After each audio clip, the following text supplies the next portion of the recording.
民复分，中央人民政府今天胜利了。 Mao Zedong, one of the most towering and controversial figures of the 20th century, was born on December 26, 1893, in the small village of Shaoshan in Hunan Province, China, to a relatively prosperous peasant family. His father, Mao Yichang, was a strict and hard-working grain dealer who had clawed his way up from poverty, while his mother, Wen Chimay, was a devout Buddhist known for her gentleness and compassion. And together they raised a boy, whose restless mind and rebellious spirit would eventually ignite a revolution that transformed the face of China and shook the world.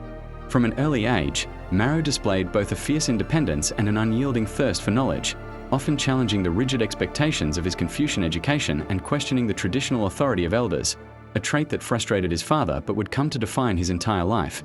By the time he was a teenager, Mao had already devoured texts ranging from ancient Chinese philosophy to Western liberal thinkers, and during the collapse of the Qing dynasty in 1911, he joined revolutionary army units as a young volunteer, catching a glimpse of the chaos and possibility that political upheaval could bring. After brief stints in various schools, he found his way to the first normal school of Changsha, where he was exposed to radical political thought and came under the influence of teacher Yang Changji, who introduced him to a journal edited by the Chinese revolutionary Li Dazhao, sparking Mao's interest in Marxism and the global socialist movement. It was this period that planted the seeds of his ideological conviction, though few at the time could predict how deeply those seeds would grow. In 1921, Mao co-founded the Chinese Communist Party in a small meeting held in a Shanghai girls' school. Unaware that this modest gathering would evolve into one of the most powerful political forces in history, and as the fledgling communist movement began to spread across China, Mao quickly distinguished himself not only as a dedicated theorist but as a fierce organizer and leader of the rural masses, challenging the prevailing orthodoxy that revolution must stem from industrial cities by insisting that China's vast peasant population held the real key to transformation. 即使我们的耕作来到了世界伟大的成绩，也没有因不持在骄傲所打的理由。实行适应进步，骄傲适应落后。我们应当稳稳记住这个真理。 Mao Zedong's vision was revolutionary in more ways than one. As China's political landscape shifted dramatically in the early decades of the 20th century, Mao recognized an undeniable truth. China's vast peasant class, long neglected by the country's imperial and nationalistic governments, could be the foundation for a new kind of revolution. In the heart of rural China, where the struggles of everyday life were often invisible to their intellectual elites, Mao saw an untapped reservoir of power.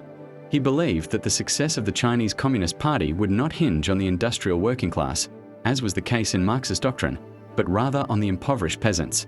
This insight would become one of Mao's defining contributions to communist thought and a crucial pivot in the party's strategy. In 1927, when the first collaboration between the CCP and the KMT collapsed into full-scale civil war, Mao's emphasis on rural-based revolution became the cornerstone of the Chinese communist strategy.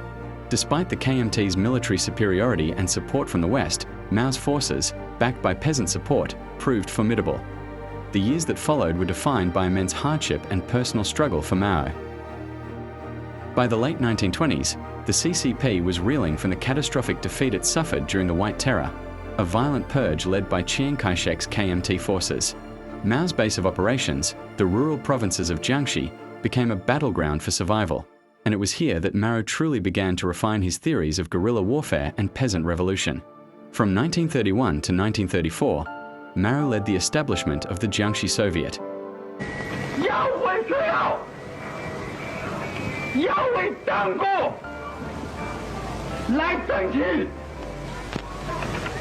你们班的学员，只要走我们需要的队列，就是走我们党国的队列。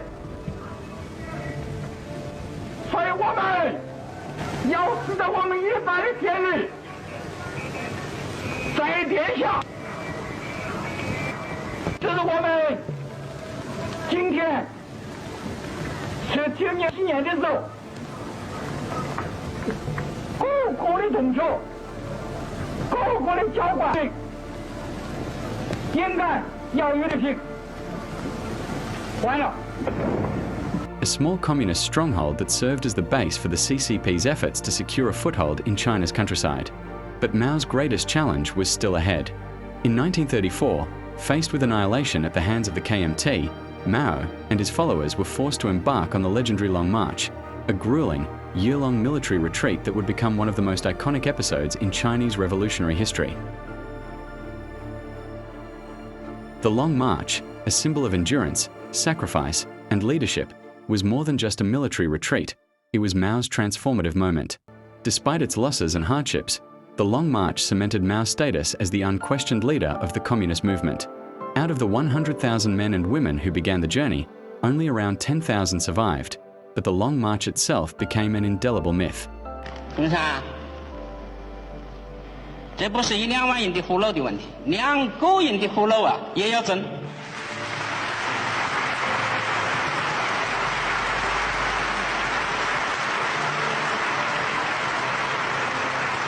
不是我们人口多，几万人丢掉就不要紧，1个人也不能丢掉。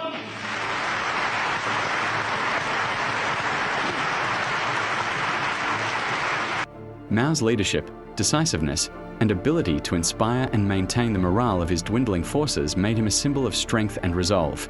His theoretical writings, his ability to navigate the shifting alliances within the Communist Party, and his growing reputation as a military strategist would now allow him to mold the party to his will. The Long March was a defining lesson in perseverance and the power of ideological commitment.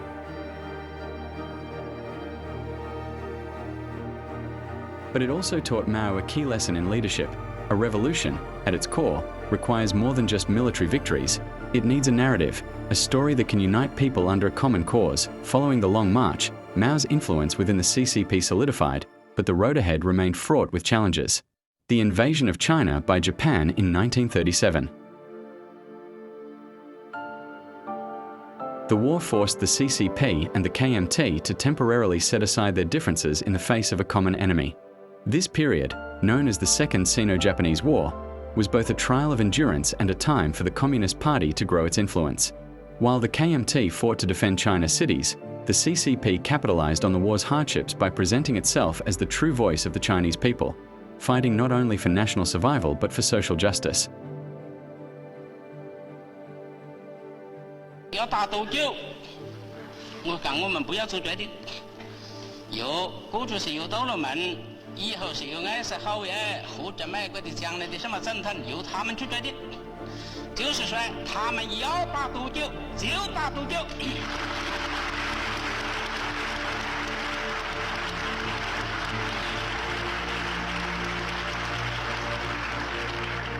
一直打到回去上。 And a new, egalitarian China. Mao's rhetoric, emphasizing the importance of resistance and the need for a radical transformation of Chinese society, resonated with a population wearied by decades of warlords, corruption, and foreign invasion. The CCP's success in organizing peasant militias and winning support in the countryside contributed significantly to their growing strength. By the time the Second World War ended in 1945, the CCP had expanded its influence significantly, and Mao Zedong was no longer just a leader of a revolutionary movement. He was the leader of a formidable political force poised to take power. The post-war years brought new challenges as the KMT, under Chiang Kai-shek, sought to reassert control over China, leading to the resumption of the Chinese Civil War.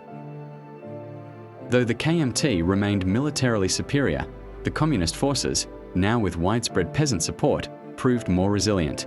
As the war dragged on, the CCP garnered further international support, particularly from the Soviet Union, which provided both ideological and material assistance. Mao's ability to unite the disparate forces of Chinese society, peasantry, intellectuals, and workers, through a common revolutionary ideal was critical in shaping the final phase of the Civil War in 1949. After years of brutal conflict, the CCP emerged victorious. On October 1st, Mao Zedong stood atop the gate of heavenly peace in Beijing and proclaimed the establishment of the People's Republic of China. It was the culmination of more than 2 decades of struggle, not just against external forces but against the entrenched social structures that had long held China in poverty and stagnation. The Chinese Communist victory was a moment of immense national pride and a profound political shift. Mao Zedong had not only led the Communist Party to power, but had done so by giving voice to the people who had been ignored and oppressed for centuries.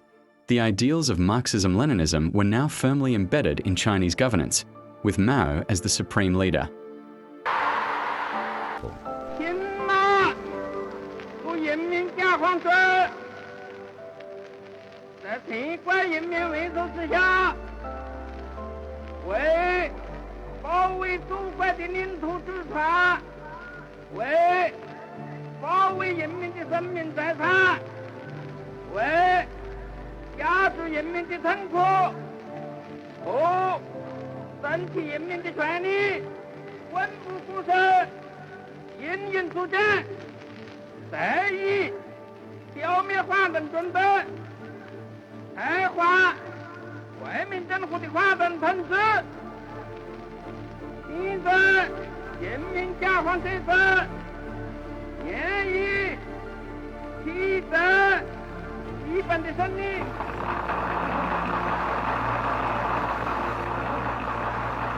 However, Mao's rule was far from smooth. The first few years of the People's Republic were dedicated to reconstruction and consolidation, with sweeping land reforms that redistributed land from the wealthy landowners to the peasant class. These reforms were hailed as a triumph, but they were also marked by violence and class struggle. In the early 1950s, the government conducted a series of political campaigns to solidify its control, including the Anti-Rightist Campaign, which purged intellectuals and political enemies of the state. The transformation of Chinese society had begun, but it would come at a significant cost. Mao's ambitious vision for China's future led to a series of policies that would define his rule, some of them with disastrous consequences.